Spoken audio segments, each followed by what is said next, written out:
Right, welcome back. It's 10 minutes to 8 p.m. And yeah, so there's been a bit of a delay regarding getting Doc online. He's finally come on. So yeah, tonight on the next sports talking point regarding cricket, we talk to Proteas team manager, Dr. Mohammed Mosajee. And we are talking about cricket South Africa revealing a four-point COVID pandemic strategy. We're also going to be talking about team survival during this pandemic as well, mentality, lots of talking points regarding momentum, and also what is on the cards for CSA as a whole from a medical perspective for the year. We welcome none other than Proteas team manager, Dr. Mohammed Mosajee. Assalamu alaikum wa rahmatullahi ta'ala wa barakatuh. Good evening to you, Doctor, and welcome to the Friday night program. Walaikum salam, Safaraz. Just to correct the title, it's former team manager and doctor. I stopped Former. at the World Cup a year ago after about 16 years, but alhamdulillah, I'm still quite involved in cricket, but not so much traveling with the approaches anymore. Thanks for Okay. having me on your show. No, it's only a pleasure, and thanks for obviously taking the time. Now, obviously, you've spent, a number of years working with big names, but we'll get to that in a moment. So, how did this whole thing work for you now? Becoming a doctor, studying medicine for a number of years, practicing, and then how did the whole cricket appointment just happen? Just take us through exactly who is Dr. Mosajee. For those who don't know, give a bit of an idea, give an insight, to who you are, and then we'll proceed with the talking points tonight. No, Jazakallah, thanks. I grew up in Lenasia, having played a lot of sport, mostly football and cricket for many years. And then I studied at Wits University, initially did a pharmacy degree, and thereafter studied medicine. Once I qualified, I thought about specializing, but after spending 10 years through medicine and pharmacy, I didn't want to do something that's going to take me into full-time studying. And because I enjoyed sport that much, I decided to do a master's in sports medicine at Pretoria University. And that's where the love of sports and medicine actually came together. Having qualified and done some of my training in Pretoria, there was an opportunity in 2003 to join the Proteas on a tour to Bangladesh. I think partly because none of the other doctors wanted to go to Bangladesh at the time. And that's where the journey pretty much began. Alhamdulillah. I mean, that was an opportunity for you and savor the moment. Now, you've worked with, a whole list of names, the likes of Dale Steyn and Hashim Amla, Faf du Plessis, to name a few. What's it like being, a Proteas team manager from a medical perspective? What's it like working with these types of players? And, it's not an easy task, I think. I think one thing's for sure, that international sport itself has got a lot of challenges. You need to make sure you're always in the public eye. So whether it's your fitness or your performance, you have to make sure you're on top of your game. I think I've been fortunate over the years to have worked with some phenomenal human beings, be it guys that happen to be great people first and then happen to be very talented sportsmen. And some of the leadership capacity in some of the guys, be it a Hashim, AB de Villiers, a Graham Smith, Faf du Plessis, that allowed for the Pro team to be relatively successful for a prolonged period of time. We're fortunate in the South African environment that we do have talents. The challenges we have is about redressing the imbalances of the past. We still find a lot of the players of colors that are coming through are those that predominantly go to the public schools, to the private schools rather than the public schools. So it's a challenge to get a youngster from Lenasia or even Soweto to compete on an equal footing to somebody who's had a privileged background.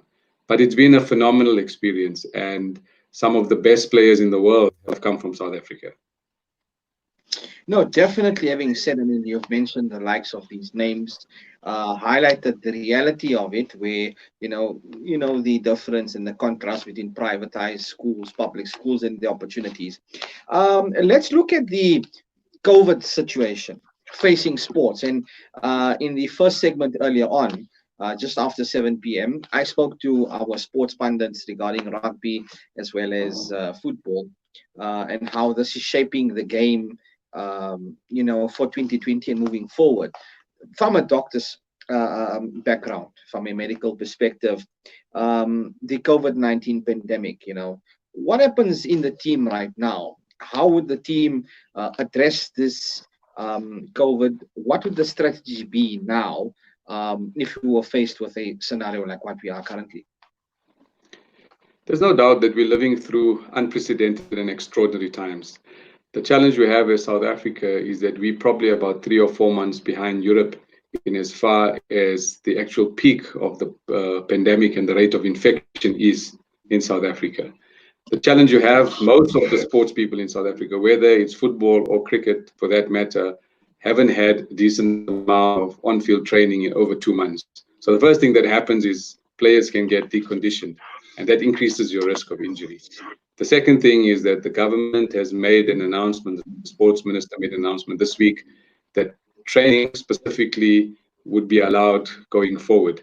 So which means that that would have to start in small groups. But having said that, before players even get together, you need to make sure that once the team assembles, nobody is positive coming into the environment. So before the team actually assembles, everybody will have to be tested 96 hours before the team actually assembles.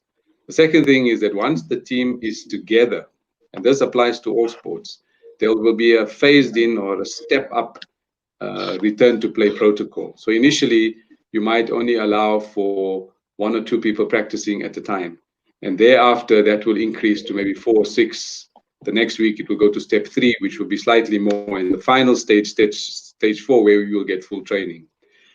The ICC has recognized that cricket is particularly at risk because of certain peculiarities. The one is the cricket ball in itself is where there has been so much of focus. The saliva is something that has been used in cricket to shine the ball for many, many years. We've come up now with a ruling that for the interim, certainly shining the ball with the saliva will not be allowed.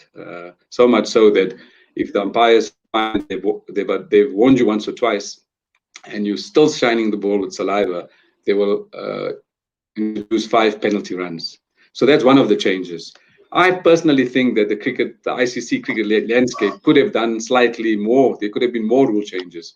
For me, one of the main issues is that with coronavirus is that they have what we call formite spread. So the virus itself can sit on surfaces.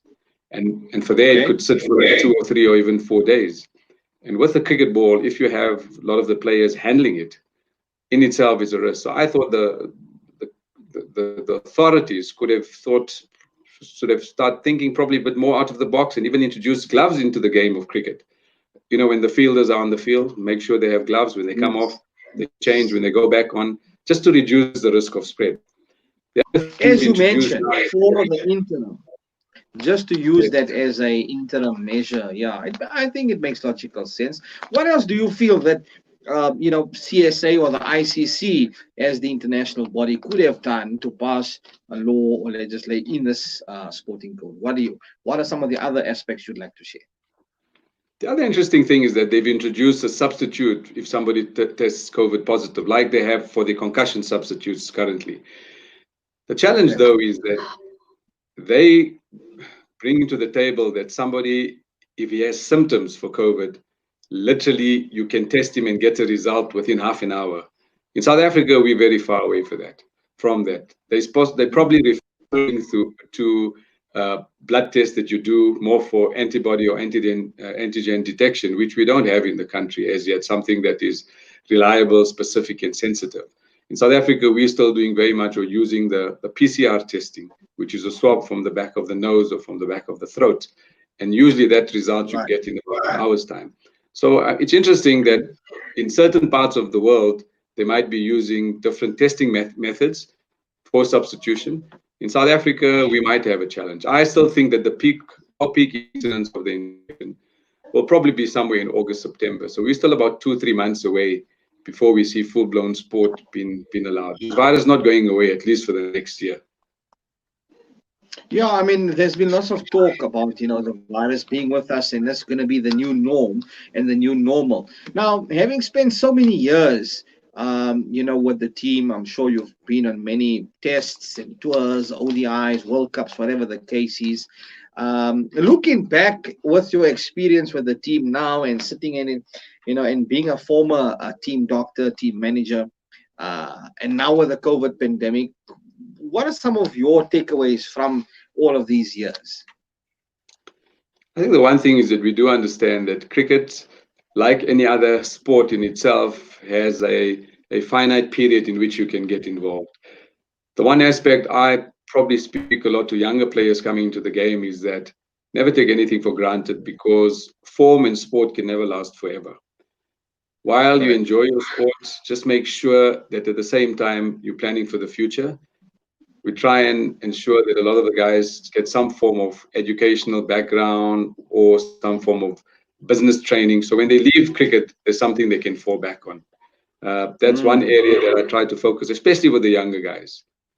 The other aspect is that, remember, international sport now has become very much like a business. With the likes of the IPL and some of the world leagues that are available, the T20 leagues, sometimes it's easier for players to worry about getting an IPL contract as well as getting a T20 contract elsewhere, rather than being proud to represent the country. And that's because, as South Africans, we don't really have a hard currency. So it's sometimes very difficult when the dollars and the pounds get fleshed in front of our players for them to be thinking about representing their country. So again, I do think that cricket has reached a stage right now where the leagues are more sort of enterprising, and it's more appetizing, rather than playing international cricket for any youngster that's coming into the game. mm. It's becoming much more monetized, commercialized, and there's a lack of passion, as what you're obviously pointing out there. Doc, in concluding, the the way the COVID-19 has obviously shaped the world right now. For the next 2 to 4 years, where do you think the game of cricket, could be, and how do you think this is going to affect South Africa's status in cricket on an international and global scale? I think cricket South Africa, the South African cricket public, they're going through an interesting hiatus. I think from a leadership perspective, the cricket board has come under the microscope for some of the decision makings. I think we need what we call credible, ethical leadership, competent people to lead us. There's no doubt that we've got the talent. There's some young players that are putting their hand up and wanting to put a performance in, and there's no doubt that we've got the talent to compete. The challenge is that we've lost a lot of senior players right now. We've lost a lot of leaders as well. Someone like Faf in a leadership position, someone like Hashim, who's played for many, many years for South Africa. Although he wasn't the captain of the team, to me, he was always a leader without a title. And a lot of the young players were heralded under his wings. So cricket South Africa are in an interesting space. I told somebody the other day, for the last 10 years, South Africa were always ranked in the top three, winning most of Yeah. the series away from home, especially in Tests, unbeaten for something like 8 or 10 years away from home. And that meant that the broadcast revenue were handsome, the sponsorship kept coming in, and people supported the game. For the last 2 years, it's been a bit of a struggle. We're languishing in most formats around about fifth or sixth. Sponsorship has dried up. From a board point of view, leadership has been an issue, governance has been an issue. So it's definitely an interesting stage for South African cricket. As far as world cricket is concerned, more Okay, Doc, I advertising. seem to have just lost you there for a second. Could you just repeat your last phrase there? You just went offline for a moment. I'm saying, as far as international cricket is concerned, their biggest challenge right Yeah. now is the leagues like the IPL being a threat towards international cricket. You're finding that some of the teams, especially if you look at the West Indies, guys have given up playing international cricket, but would rather play T20 crickets around the world. And once that Yeah. happens, you're going to find that international cricket is really going to struggle to get the best players and to get the viewers to watch and the broadcasters to put money on the table. I see an interesting question here on Facebook coming from Abdul Rahman saying, how will club cricket be affected by this COVID situation and lockdown, etc. Anything you'd like to add from your perspective there, Doctor? Yeah, most definitely it will be affected. I can't see club cricket being played until at least the end of the year.